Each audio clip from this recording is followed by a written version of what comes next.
Hey everybody, this is Heath's Fishing, and I'm going to show you the differences between an iBobber and a Garmin sonar device today. So basically, these are alternatives to your traditional fish finders that you would find on most boats. I'm using a pretty thick rod because they are a little bit heavier. That's one disadvantage. However, other than that, pretty convenient. You'll see here that the iBobber has two loops, one on the top, one on the bottom, where you can tie onto it. Here's the casing that I have. I just basically keep the iBobber in it and its charging post. Charging post is just a little device here. You can see comes with a cable, and then I also have my manual in there as well.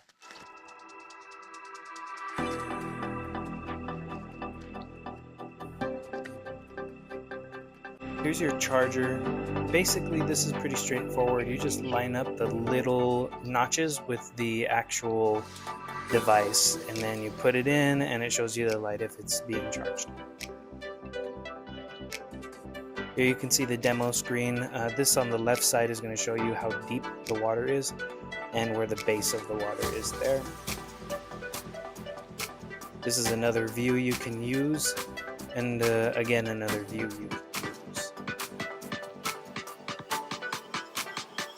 Here you can see two colors of fish, green and orange. That's just going to denote different sizes of fish. So here you can see the mapping feature. What it does is when you cast and reel in slowly, it'll map the water from where the bobber started coming back to you.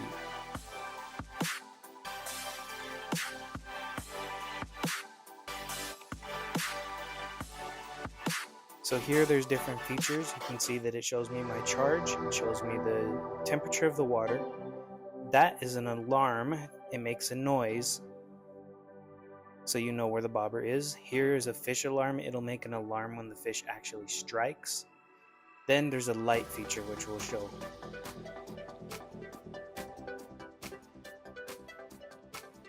So that's pretty much all the features of the iBobber that I wanted to show.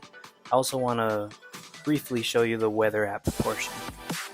There are some more features that you can look at in the manual as well. Here I'm connecting. I named mine Fish Hulk. You can name yours whatever you'd like. Once the bobber hits the ground, it is active. You would want to connect it to your phone, and then after that it'll start reading and finding fish. Here you can see there's a few fish right in that area, so I'm going to go ahead and start to try to catch them.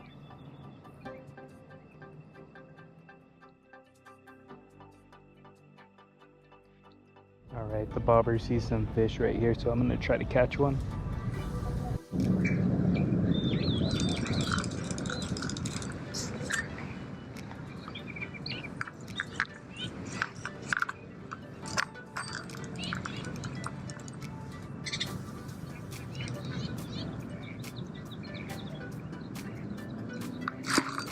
Got him. Right. So, bobber is right. There are fish in there.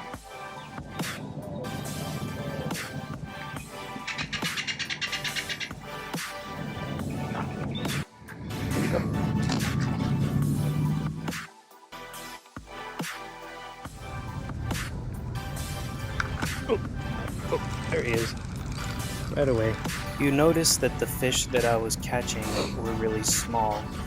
On the iBobber, it showed them as such because they were colored orange in the color key. If they're green, they're a little bit bigger. There he goes. Onto the Garmin. So this is your first screen you see. You have a simulator mode. Here, I unpaired my device, but when you click connect, you can click start and it'll search for the device. Once it's found the device, you can connect to it. This is also another application you can download on the App Store. Your manual will show you a little more about that and how to do it. Once connected, the Garmin has a demo feature as well where you can adjust depth. Your depth is on the right side in this case. It's also going to show you what the ground looks like. And this looks more like a typical fish finder that you would find in your boat.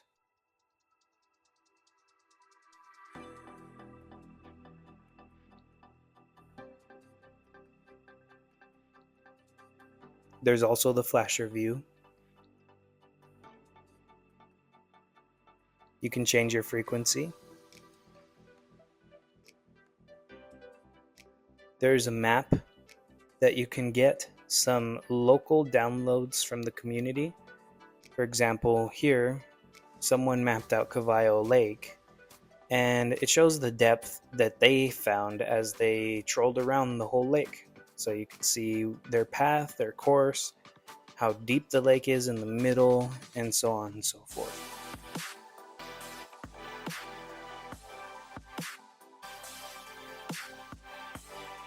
Here's the package that it comes in. It's similar to the iBobber.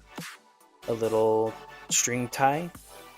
Inside I keep my Garmin, I keep my cable to charge it, and I also have a tether for it. I'll show that in just a moment. I will say that the Garmin is pretty durable because I threw it across the lake and it hit a rock wall and it had gotten a little crack, but it still worked after that. I did apply some super glue to it, but man, that thing was durable because I couldn't believe that it was still held together after it hit that rock wall as hard as it did. Which is why, again, I encourage you to use a bigger rod with some heavier line if you're going to use these devices. Simple setup, you just tie it to this little provided swivel, the line, and you're all set to go.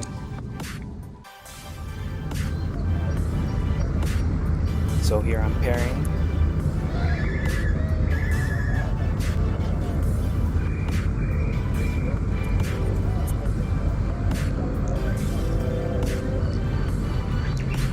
And you can see fish on the fish finder here as I'm reeling in. We're on the other side of that cove now, and it's noticing some fish right in this cove. So I'm gonna go around and kind of try to catch one and see if I can prove to you guys that the only place I'm catching fish is right here where the Garmin is finding them. What are you finding? A couple little bluegill right there.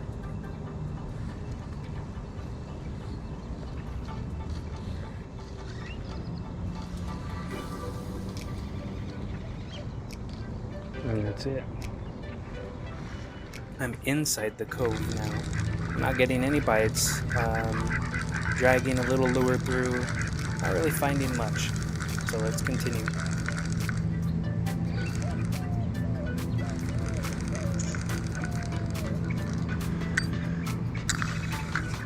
You can see I'm on the other side of that rock path that was in the video previously.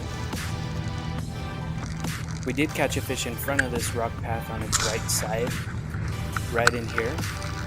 However, they were right next to that little fountain. But I didn't see any over here when I tried the Garmin over here in this area.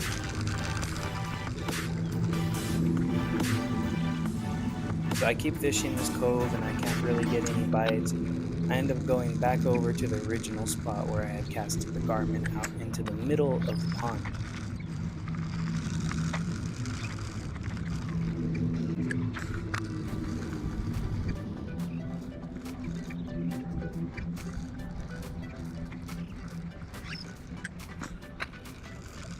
I was pretty skeptical here.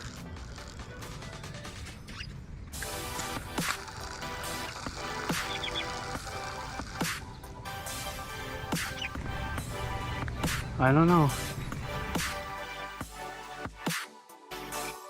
So finally I decided to cast it out right where that Garmin was cast out and showed it fish. I guess some bluegill just gave up. Start bringing it in, and all of a sudden,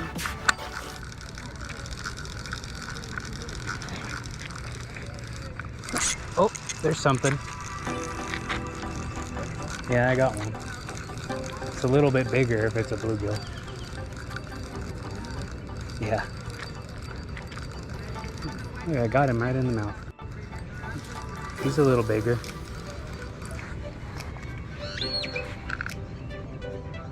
Yep.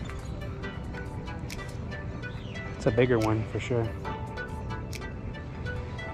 So their fish finder is right. They're right there in that spot still. Not bad. Thank you, buddy.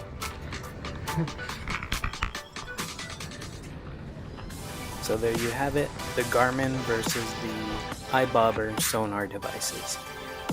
Obviously, I have a preference. My preference would be the Garmin if I had to choose which one I wanted to buy after having both of them. But they all have these in common. So thanks for watching, and we'll see you next time.